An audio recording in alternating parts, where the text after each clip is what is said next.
साहेब एक मिनिट फक्त मला बोलायचं होतं. हे आमचे भरपूर इथं लोक जमलेले आहे. माईकवर मी माईक सुरू करतो, फक्त यांना सांगा की आम्ही पेन्शनच्या संदर्भात पॉझिटिव्ह आहोत. एवढे एक तुम्ही यांना एक विश्वास द्या साहेब. फोनवरच बोला, माईक चालू करायला लावतो. माननीय पवार साहेब बोलतायत फोनवर, सर्वांनी शांतता राखा.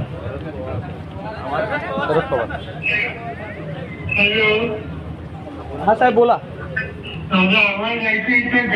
हा येतोय साहेब. शरद पवार बोलतोय, जुन्या पेन्शनचा प्रश्न महाराष्ट्रामध्ये सगळीकडे आहे. माझ्या माहितीप्रमाणे तुम्ही लोकांनी गेले 6 दिवसाच्या पूर्वी एक संघर्ष सुरू केला आणि वेगवेगळ्या कामाला उत्कृष्ट तुम्ही सुरू केलं. मला असं वाटतं की आत्ताच्या सरकारने त्यांच्याकडून इथे काही असं मदत होईल त्याच्यावर माझा विश्वास नाही आणि आम्हाला लोकांची आता त्रास करता नाही. तर मी तुम्हाला एवढंच सांगू इच्छितो की आता उपोषण चालू ठेवणं योग्य होणार नाही आणि उपोषण आता आमच्या विनंतीने कळलं आणि त्यानंतर आपण सरकारला वेळ मागू आणि सरकार वेळ ज्यावेळी देईल त्या दिवशी त्यांच्याशी वाटाघाटी करू आणि त्या वाटाघाटीला तुमचं डेलिगेशन जाईल त्याला मी स्वतः तुमचे खासदार आणि हजर झालो. धन्यवाद साहेब. सरकार त्याचा अर्ज करूया. धन्यवाद साहेब. फक्त आमची सर्व पेन्शन शिलेदारांची आपल्याकडून एवढीच अपेक्षा आहे की येणाऱ्या निवडणुकीच्या संदर्भामध्ये जे पक्षीच्या जाहीरनाम्यामध्ये आपण जुनी पेन्शनचा विषय घेऊन आम्हाला निश्चित तसं आश्वासित करावं अशी आपणास विनंती आहे साहेब. जाहीरनाम्याचा विषय माझ्याकडे नाही की आमचे जे 3 पक्षांचे लोक आहेत तर मी माझ्या वतीनं आणि माझ्या पक्षाच्या वतीनं तुम्हाला खात्री देतो की या कामात आम्ही सगळे तुमच्यावर भक्कम होणारे आहोत.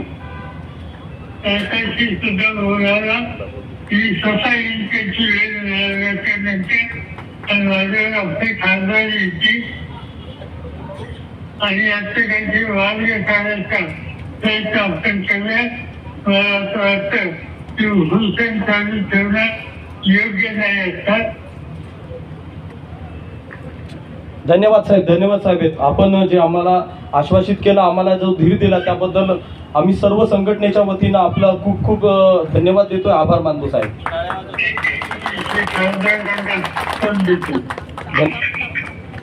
धन्यवाद साहेब. धन्यवाद. आणि बोला बोला. हा बोला भाऊ बोला. हॅलो.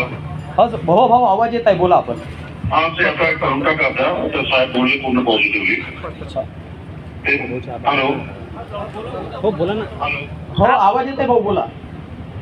साहेबांनी पूर्ण पॉझिटिव्हली सांगितलंय म्हटलं की आमचं गव्हर्नमेंट आल्यानंतर आम्ही बिलकुल पॉझिटिव्ह स्टँड याच्याकडे घेऊ आणि याही सरकारसोबत जर बोलायचं झालं तर या सरकारसोबत मी बोलण्याकरता मी स्वतः तुमच्यासोबत येईन आणि मी आणि साहेब आम्ही स्वतः या सरकारसोबत बोलायचं काम पडलं तिथेही येतो आणि आपलं गव्हर्नमेंट महाराष्ट्रामध्ये आलं तर पॉझिटिव्हली याच्यामध्ये आपण पूर्ण भूमिका घेऊ हे आता साहेबांनी सांगितलेलं आहे. त्यामुळे आता विनंती आहे की हे उपोषण आता आपण स्थगित केलं पाहिजे अशी नम्र विनंती आहे.